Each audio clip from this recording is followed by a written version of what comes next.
Good morning, everyone. I thought it'll be a high-energy morning. That was nice. That was better. My name is Sukhjinder Singh. I work as the event organizing partner for ISSDA. And on behalf of the organizing team, on behalf of the ISSDA leadership, I'm very, very pleased to extend a very warm welcome to all of you. It's the first maiden event by ISSDA to bring the stainless steel together. While there have been events and the industry has been benefiting from them. But this was another step to add to what the industry needed the most at the moment. For the inaugural session today, we have a very, very illustrious panel with us. And within the short time that they've been able to squeeze, we would like to benefit the most from their rich experience. Thank you so much to my august panelists for the inaugural session. I'll start with this word of thanks to all the people who've been a part of this journey, who've helped make this event happen today. My lead sponsors, JSL, Synergy, Tubasex, all my government supporting organizations. A very, very heartfelt gratitude to all of you. Over the next 3 days, we will be running 8 very focused industry panel discussions, which will talk about driving the growth of or the consumption of stainless steel in high consumption sectors. We'll have 3 CEOs roundtables discussing inward areas for improvement within the sector or better collaboration within the industry, and addressing critical issues like policy, sustainability, talent development. But the kickoff begins now. We have an impressive exhibition with about 75 large companies representing the best of the products and services that they have to offer. I'm sure you'll all meet, interact, and benefit from the emerging opportunities. Let me introduce the panel to you first. My first speaker for the morning is Markus Moll. Markus is the Managing Director of SMR GmbH. He's a mechanical engineer and economist by background, and he's one of the most sought-after consultants for the specialty steel producers in Europe, America, and Asia. Thank you, Markus, for being able to make it here today. My next panelist is Tim Collins. Tim is the Secretary General of the World Stainless Organization. After completing his degree in metallurgy, Tim joined the British Steel in 1980s. Over his illustrious career, Tim has worked in technical supply chain operations roles in British Steel, Avesta, Outokumpu, etc. He took over the role of the Secretary General of World Stainless in 2019 and is now working on supporting the growth of the sector globally. Mr. Abhyuday Jindal is what I personally like to call the epitome of the incredible India. Young shoulders carrying a big responsibility. He's the Managing Director of Jindal Stainless, India's largest stainless steel producer, which is part of the $35 billion OP Jindal Group. Under his leadership, the people in the industry are witnessing change not only within the enterprise, but at the industry level also. My interactions with him, very limited though, I've seen that big picture where he feels that, Jindal Steel will only grow if the Indian industry grows and India grows. So thank you, Abhyuday, for being able to join us today. Partner in crime on this particular project, Rajamani Krishnamurthy, the president of ISSDA, has been with the industry for 30 plus years, wearing various hats in corporate strategy, public affairs, strategic communications and policy work. He's currently wearing the hat of the president of ISSDA. Ladies and gentlemen,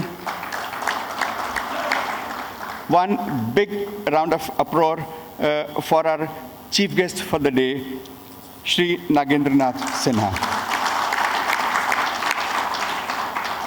The body of work that he has, I could probably go on talking for the next 1 hour, but I'll keep it very, very crisp because I know he's pressed for time. I'll just say Shri Sinha is the Secretary Ministry of Steel. He's a 1987 batch IAS officer from the Jharkhand cadre. He's worked across roles, across ministries, across layers, and brings in a very, very rich, very, very in-depth experience of making policy changes with a strategic impact with the horizons of 5, 10, 15 years. Fine. So while he's at the Ministry of Steel, I'm sure the stainless steel industry will benefit from his engagement and his interventions there. Thank you, Mr. Sinha, for being able to make it today. We're really indebted for the support, and it means a lot to us. I'll hand over the dais now to Markus, and let's understand from Markus how Markus is seeing the global markets evolving, and how does India benefit from the global learnings. Thank you. Over to you, Markus. Thank you very much. Thank you, Raju, and his team here for inviting me back. Actually, the first of these conferences I did in 1998. And I still see the same faces. There are some friends who, we're growing old together in this industry. And this was in Ahmedabad at that time. It's always a great pleasure to be in India. For example, Abu Dhabi was not there, but his father was there. And I remember our dance there. I still have that pictures on my wall in the office. It was fantastic. So I'm looking forward to make also new friends here. And I must say, the only thing that is still the same here in India is it's always too hot in the conference rooms, But anything else has changed. At that time, I think India was not even producing 1 million tons of stainless.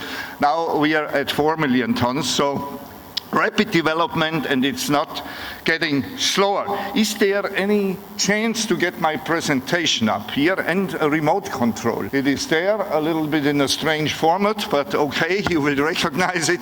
First, so they gave me 15 minutes because I'm only the opening act for the real important speakers who come after me, So excuse me, I have to speak a little bit fast. So fasten your seatbelts and focus.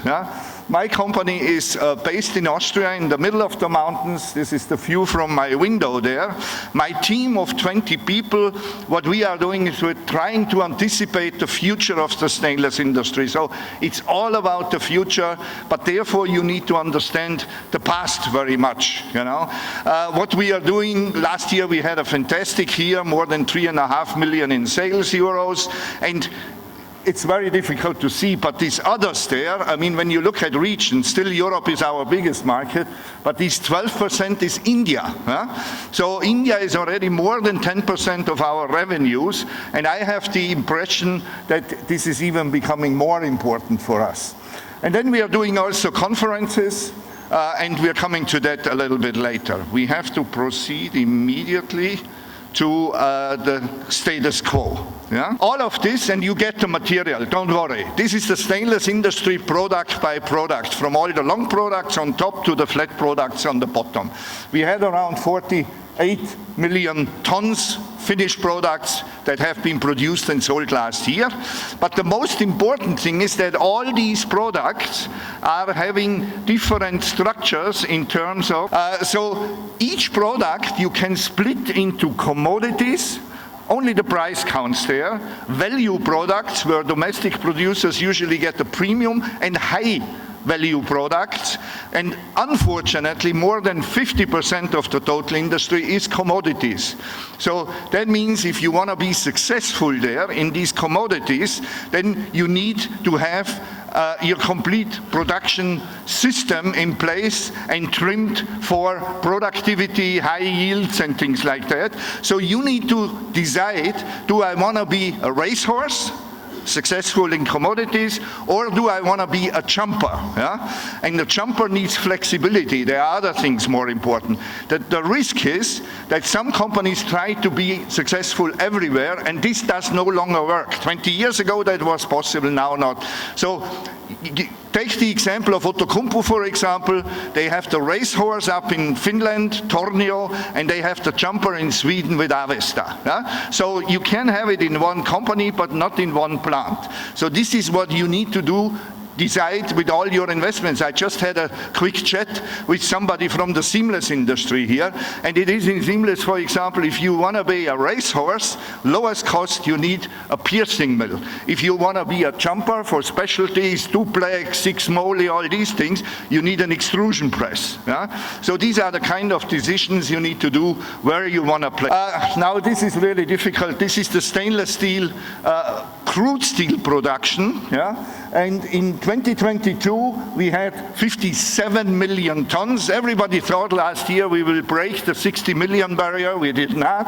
In fact, last year actually, the stainless crude steel production globally went down by almost 4% because China, in a long time, the first time, went down last year and produced less. Lockdowns, weak market, things like that. Now, what's more important is 2023. This is our last forecast. We did it last week.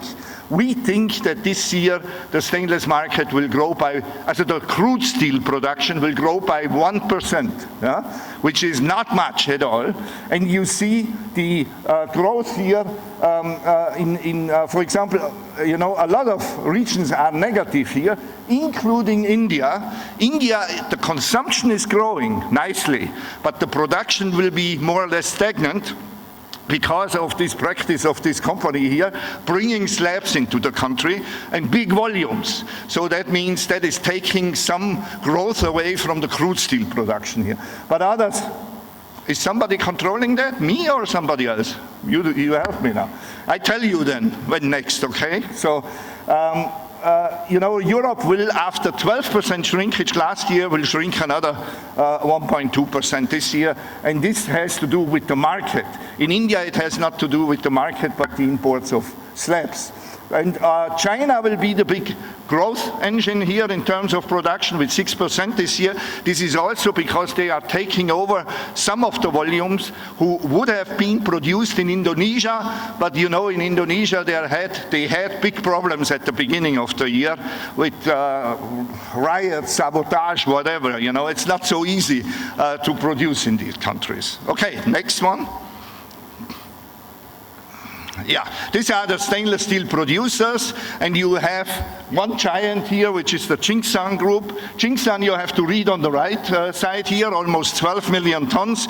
Everybody else is much smaller.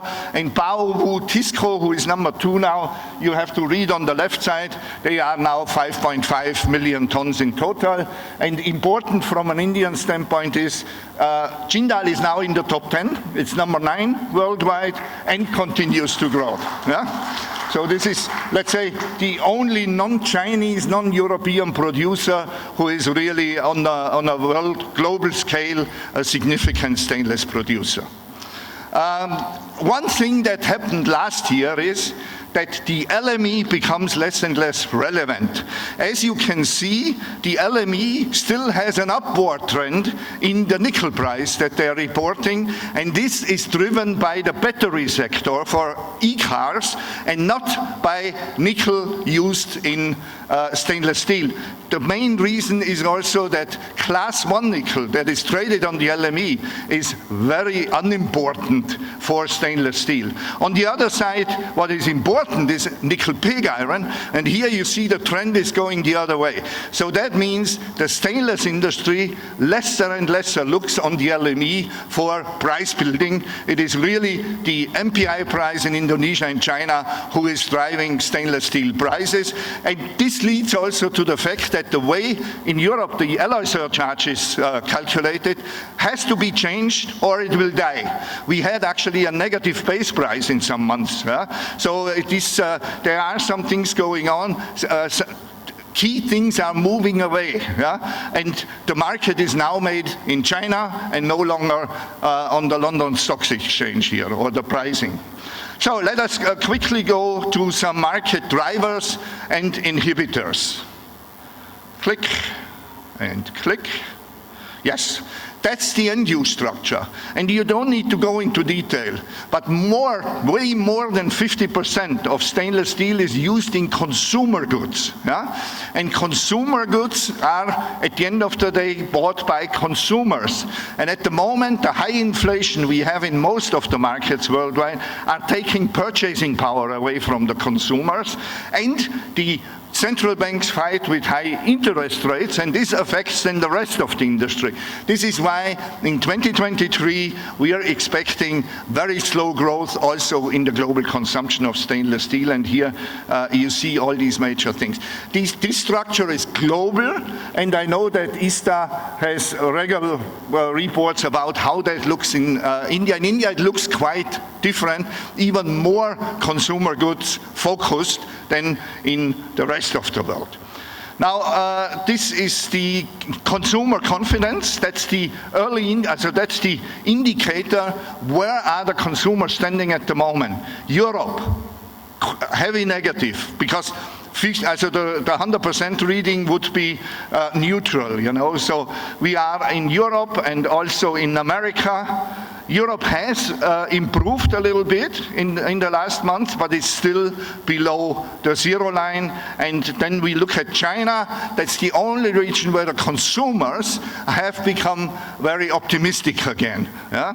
So this is worldwide the only one. Now we look at the producers, and here the Purchasing Manager Index is a good indicator always for what's coming in the next 3 to 6 months. And here you see we are negative in Europe. We are negative here in the United States. Only China is somewhat, you know, hobbling around the zero line. So this indicates that until the end of the year, the industrial activity is shrinking in most of the world and not growing. So more or less from that perspective, and Germany was even further down. Yeah, that's fine. Germany was the last one here, and this is even further down. This was short term. Until the end. For the long term, our forecast, and we are forecasting almost 80 product segments of stainless steel, you know, the key picture is this. Average growth 3.4% between now and 2030, and the automotive industry, transport, this is negative even, driven by the e-cars. An exhaust system is 30 kilos today, and an e-car doesn't need an exhaust system. Of course, that's not going overnight, but we feel it already that the market has reached a peak already in 2019, and since then, this exhaust market is shrinking. And you have to say it, and I know Tim is very active on that also, to develop products in stainless steel for e-cars, also for battery cars, with so far limited success, I must say. But maybe he can say something more optimistic here, because the battery casings that I've seen so far are all aluminum, and there are some battery evacuation tubes, they are stainless steel, for example, and so on. But overall, we are estimating that instead of 40 kilos of stainless steel, probably we have in an e-car today 10 kilos, but it is the task to bring that up, you know, because automotive will remain an important field.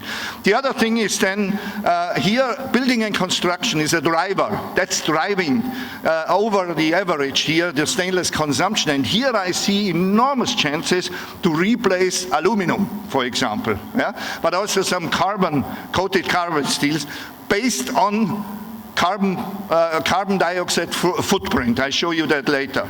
And then the fastest growth we see in the energy and petrochemical industry with the build-up of the global hydrogen supply chain, which from the production to the transportation to storage and use, there is stainless steel all over in conjunction with the hydrogen supply chain. And this will drive. So, CO2, saving the world or destroying the European industry? That's the question I have here. And in the meantime, next please. You know this lady, Greta Thunberg, Swedish young lady. When I heard the first time about her, I thought, Jesus Christ, please stay away from our industry. Go to school and don't protest. But she has changed Europe at least, as nobody else before. And with her, we know what is scope 1, what is scope 2, and what is scope 3 emissions. And the problem that the stainless industry has, if it's producing from scrap, is not scope 1 and scope 2. It is scope 3. It's the raw materials that we need, the ferroalloys, etc. This is the biggest, so to speak, Achilles heel of the stainless industry as it is today. This is a snapshot of various materials, competing materials, and their CO2 footprint. Carbon steel are the first two. If you produce carbon steel on a blast furnace, you're relatively high. If you produce it in an electro arc furnace, you have the lowest possible CO2 footprint, as you can see, way below 1 ton per ton. But this is carbon steel. Now the next columns here are for stainless.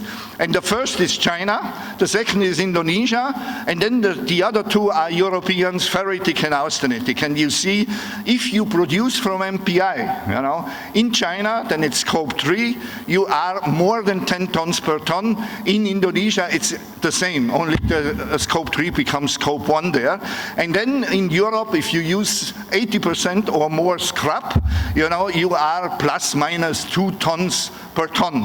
And this is very important for the future. And the next thing, and this probably is a positive factor for stainless, the industry, when you look at aluminum, and the maximum scrap ratios that they are doing for the industry is 50%, is we are way better than aluminum here. And once the CO2 gets a price, and it has to be paid, the gap, then we will really, in many applications, be able to replace aluminum as a competitor. On the other side, this is the cost structure worldwide. And you see, the lowest is Indonesia. They're having their own nickel. Their nickel costs are 10,000. So unless the LME or whatever comes down to 10,000, which I don't hope, nobody can compete with stainless steel from Indonesia today. And the Europeans here have become very uncompetitive, as you see. We used to be always between China, India, and the rest of the world. So the Europeans were the most competitive producers. And this is where we stand here at the moment, due to that decarbonization, which is adding so much costs on our mills here. It's a fact, and the mills cannot change it. So we have to prevent the erosion of the industry. And the brilliant idea was, and I don't know what Tim's opinion is about that, but I give you mine, and I can CBAM. By the way, who knows what CBAM is? Please raise the hand. It's still a minority. That's interesting, okay. Because everybody who's exporting to Europe will have to fall in this regulation. The carbon border adjustment mechanism should create a level play field between, it's mostly, say, very clear against China, China and Indonesia. It should create a level play field between these Europeans who are using scrap and pay a lot for decarbonization, and this high carbon stainless steel coming in. And the thing is, it starts already, and this is it. In October this year, everybody who's exporting stainless steel to Europe has to have the number of scope 1, scope 2, and scope 3 in their stainless products. The importers who buy from you, and I know India is very focused on the European market, they will ask you, and you have to provide them something meaningful that is accepted by Brussels, by the European Commission. If not, then they will estimate you. And you know that from dumping cases, estimates are usually not in the favor of the importer. So you have to make sure that you have these numbers in order. I know Jindal has it, but there are so many others here which probably not. So from October on, you have to report, and you have 2 years, only reporting, no consequences. But from 2026 on, money has to be paid, and what they do is they look at the CO2 price, which is at the moment 90 euros per ton, and it will be higher in 2 years, you can be sure, and they look at the gap of your products versus the average European, and the rest you have to pay, and I tell you, that could easily be $1,000 or 1,000 euros per ton, call it CO2 tax, yeah? That has to be paid then. Now this would be a brilliant idea to more or less protect the European industry. But as it looks at the moment, it's an administrative monster, and it could actually be the destroyer of the European industry, because the people in Brussels have not understood that they need that not only for the coils and the sheet and the plate and the bar, they need it also for the products that are made out of that. And at the moment, they show no intention, and probably Tim, you know more about it, no intention to include finished products there. And that way, they will just accelerate the deindustrialization of Europe. Because if you are producing heat exchangers, sinks, whatever, I'm like, okay, then I go out of the EU, yeah, and produce it there, put it in a container, and ship it duty-free into Europe. So sometimes I do not understand what these administrative people there, how much do they understand of a supply chain or a whole business or so. So I really hope, and this is on your desk, Tim, here, to turn them around, because otherwise it's better not to do that at all, because we cannot save the world anyhow with our decarbonization. Yeah? So, good, that is that. So at the moment, for stainless outside India, I gave you the global perspective, we are seeing mostly black swans in the pond. Yeah? A lot of things that give us headwind. Yeah? But some positive factors are also for this year, and it is that India, first of all, is easily outgrowing the rest of the market. We are estimating market demand growth of almost 6% this year in India, compared to globally less than 3%. That is definitely positive. Then inflation is falling as we speak, and this could bring back consumer confidence, as we have seen in Germany already, for example. The Ukraine war ends faster than expected. The decision has to be made in Washington. This is the only place where that is decided, how long that goes on. And energy prices normalize, meaning that, for example, we in Europe become more competitive again. And then next one here. Destocking. Yeah?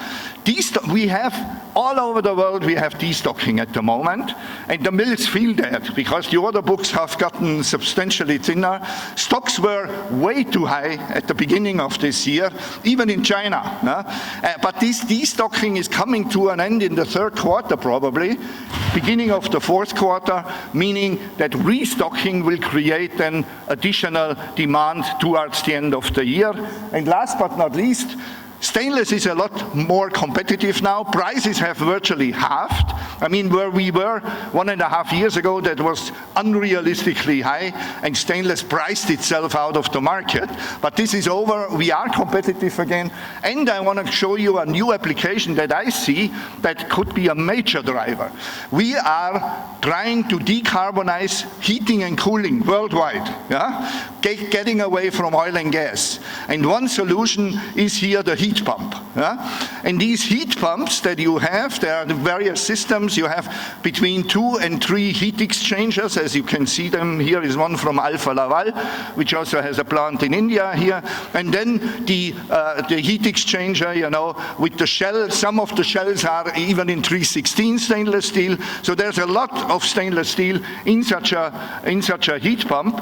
And I just read it to you. We're expecting 18 million units. So we had 6 million produced last year globally, 18 million by 2030. About 20 kilos of stainless go into one heat pump. That makes easily conservative 300,000 tons additional stainless steel demand only in this application by 2030. So these are these examples why stainless will always grow. Yeah? This is it. please take your time, come to Zurich, come to Switzerland, to our stainless steel conference there for 3 days. Let's say the who is who of the industry, from raw materials to mills to distributors, fabricators, end users, they will meet there.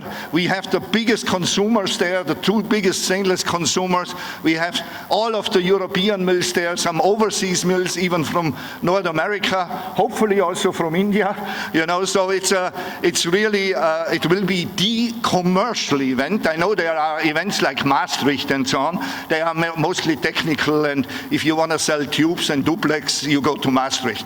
But if you want a complete overview from the top people, CEOs of the stainless industry, what they expect for the next years, you know, then Zurich is the place. We have already 270 people registered, and we have, I think, 40 days to go or something like that, mid of September. Then if you're more interested in North America, Nashville, 1.5 days, and here it is stainless is the main, but also some nickel alloys. And I see an increasing number, like I've been in with Ratnamani 2 days ago in Ahmedabad, an increasing number of Indians are making the move from stainless steel up to nickel alloys, which is a good thing. Different business cycle, high value segments. This is why it was right when Acerinox bought VDM, for example. So I think that is a good strategy that, let's see, at least the quality producers should consider, also to include some nickel alloys, and these are discussed additional to stainless steel here in Nashville in the mid of October. And for all of you who do not like to travel, one more, join the Stainless Steel Club. Everything we know about stainless is in there. Supply, demand, prices, costs, everything. And we update that every day, also with news. And there is a subscription level for all budgets. So it is for distributors up to the major mills and raw material people. Just go to the internet and check out the Stainless Steel Club. And with this, and I know it was 1 minute over 15 minutes probably, you know, but you were very calm there. With this, I thank you very much for your attention. Thank you.